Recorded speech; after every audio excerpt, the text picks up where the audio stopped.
بسم اللہ الرحمن الرحیم۔ السلام علیکم ویورز، اردو سٹوری پلس میں خوش آمدید۔ آج میں آپ کے لیے ایک اور سچی کہانی لے کر حاضر ہوئی ہوں۔ امید ہے کہ کہانی آپ کو ضرور پسند آئے گی۔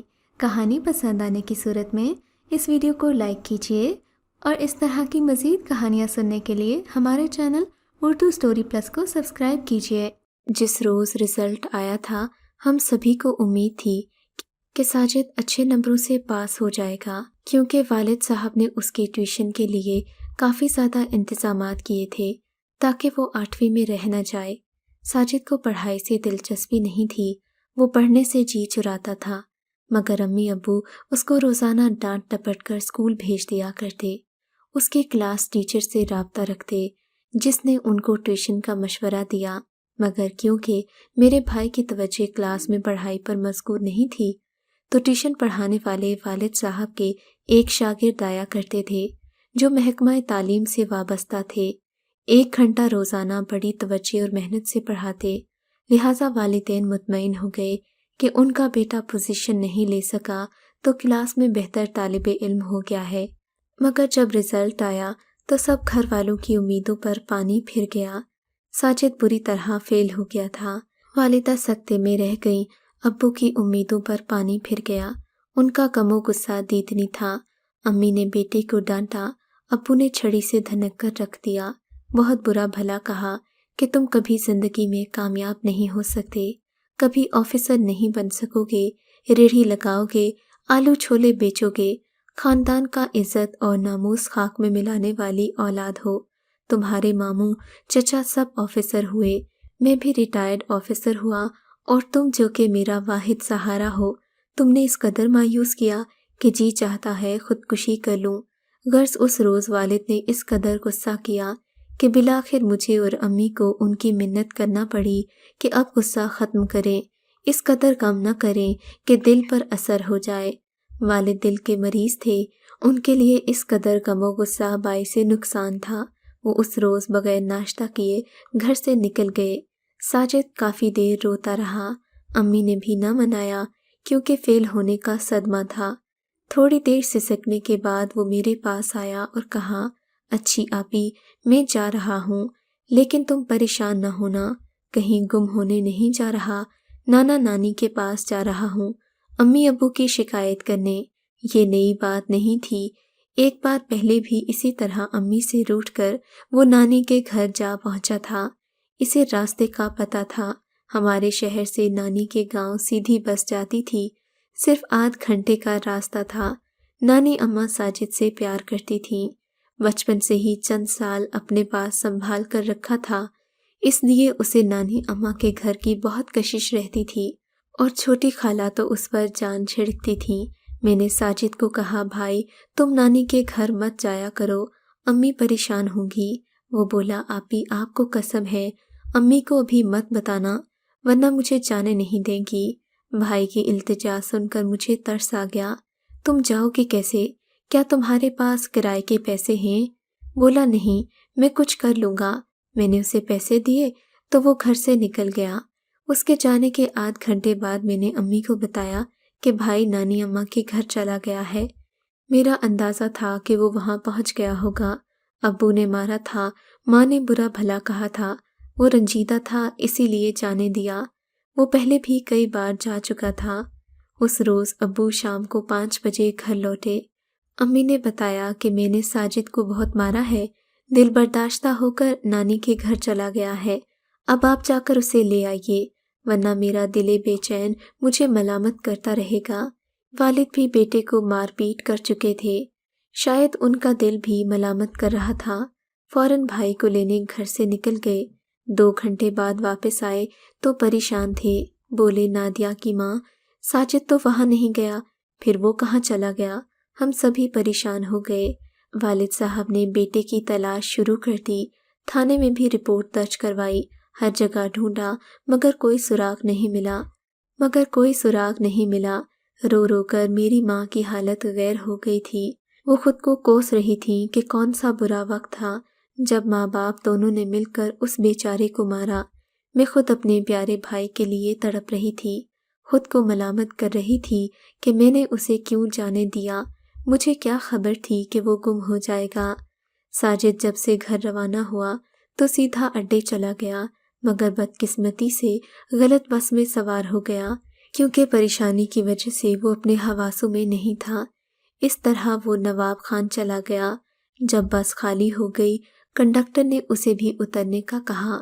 وہ ڈر کر اتر تو گیا، مگر اس کی سمجھ میں نہ آئی کہ وہ کہاں آ گیا ہے۔ جیب میں صرف 30 روپے تھے۔ وہ اڈے پر ادھر ادھر گھومنے لگا۔ اڈے جیسی جگہ پر اکثر بدگماش اور قمار باز بسیرا کر لیتے ہیں۔ جب شام سے رات ہو گئی، میرا معصوم بھائی بہت گھبرایا۔ اس کی سمجھ میں نہ آیا کہ وہ کیا کرے اور کہاں جائے، کس سے مدد طلب کرے۔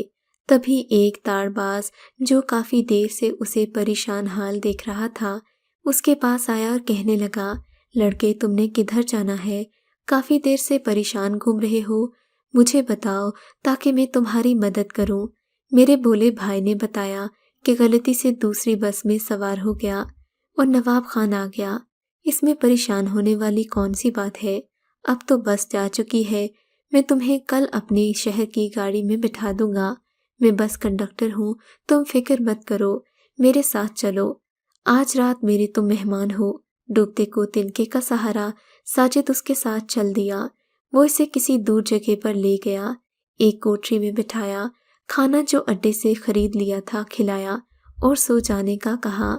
ساجد بے فکر ہو کر سو گیا۔ رات کو اس بدماش پر شیطان سوار ہوا تو اس نے میرے بھائی کے ساتھ برا سلوک کیا۔ ویرانے میں اس دردناک چیخوں کو اندھیرے کے سوا کوئی نہ سن سکا۔ صبح کو وہ ظالم وحشی ساجد کو ویرانے میں اگی جھاڑیوں میں پھینک کر چلا گیا۔ وہ شام تک وہیں پڑا رہا۔ شام کو گشت پر نکلے 2 پولیس والوں کی اس پر نظر پڑی۔ ساجد کو اس وقت ہوش آ چکا تھا۔ وہ ان کو دیکھ کر بھاگ کھڑا ہوا۔ وہ اس کے پیچھے بھاگے اور اسے جا لیا۔ پوچھا کہ تم ویرانے میں کیا کر رہے تھے، کس کا انتظار کر رہے تھے؟ وہ خوف کی وجہ سے کچھ نہ بولا۔ وہ اسے پکڑ کر تھانے لے آئے اور اس پر آوارہ گردی کا الزام لگا کر اسے جیل میں اندر کر دیا۔ چالان سے پہلے انہوں نے اس کی تلاشی لی اور جیب میں جو 30 روپے تھے وہ بھی نکال لیے۔ جیل بھیجنے سے پہلے اس کو مجسٹریٹ کے سامنے پیش کیا، مگر انہوں نے بھی ملزم کی کم سنی پر توجہ نہیں دی۔ یوں ساجد کو خاموشی سے اسے جیل پہنچا دیا، کیونکہ خوف کی وجہ سے وہ اپنے گھر کا پتہ بھی نہیں بتا سکا۔ شاید اسے ڈر تھا کہ گھر سے بھاگ آنے پر والد اور والدہ اسے زیادہ ماریں گے۔ ادھر ہم پر قیامت گزر رہی تھی، مگر ہمارے پیارے ساجد کا کوئی پتہ نہیں تھا۔ تلاش کے تمام وسائل کام میں لائے جا چکے تھے۔ ایک روز میرے خاوند نے جو وکیل تھے جیل کا دورہ کیا، دوسرے قیدیوں کے ساتھ وہاں ایک بچے کو بھی بیٹھے دیکھا۔ انہوں نے ساجد کو پہلے کبھی نہیں دیکھا تھا، کیونکہ میری شادی میرے بھائی کی گمشدگی کے بعد ہوئی تھی۔ آصف ایک فلاحی تنظیم کے لیے خدمات سر انجام دیتے تھے، جنہوں نے ان کو اپنا وکیل رکھا ہوا تھا۔ انہوں نے اس بارے میں جیلر سے پوچھا۔ اس نے بتایا کہ یہ آوارہ گردی کے الزام میں پکڑا ہوا ہے۔ میرے خاوند کی کوشش سے فوراً ہی کارروائی عمل میں لائی گئی۔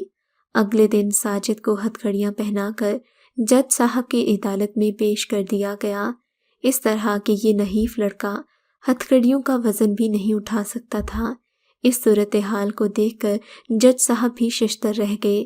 انہوں نے نہ صرف بچے کی رہائی کے احکامات صادر کیے، بلکہ پولیس کے ان اہلکاروں کی بھی جواب طلبی ہوئی جنہوں نے ساجد کی جیب سے 30 روپے نکال لیے تھے۔ اپنے تاریخ ساز فیصلے میں جج صاحب نے وہ الفاظ لکھے جو انسانیت کے ضمیر کو جھنجھوڑنے اور قانون کی کتابوں میں سنہری حروف سے لکھے جانے کے قابل ہیں۔ خدا بھلا کرے ان کا جو انصاف کے تقاضوں کو پورا کرتے ہیں۔ انہوں نے لکھا، میں اس معصوم بچے کو بھاری ہتھکڑیوں میں دیکھ کر رات بھر سو نہیں سکا۔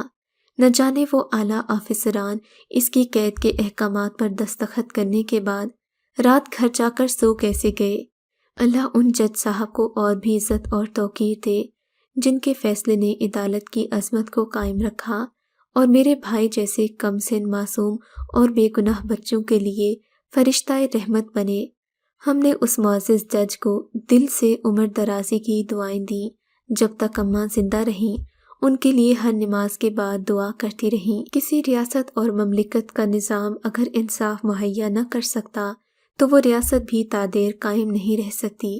ناانصافی پر مبنی نظام جو آج بھی ہمارے اس ملک کو کھا رہا ہے، ہم سب کے لیے لمحہ فکریہ ہے۔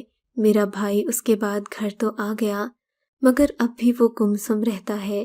اس صدمے کا اس نے اپنے ذہن پر گہرا اثر لیا ہے، کیونکہ اس وقت اس کی عمر بہت کم تھی۔ وہ بمشکل 10 سال کا تھا جب اسے زیادتی کا نشانہ بنایا گیا۔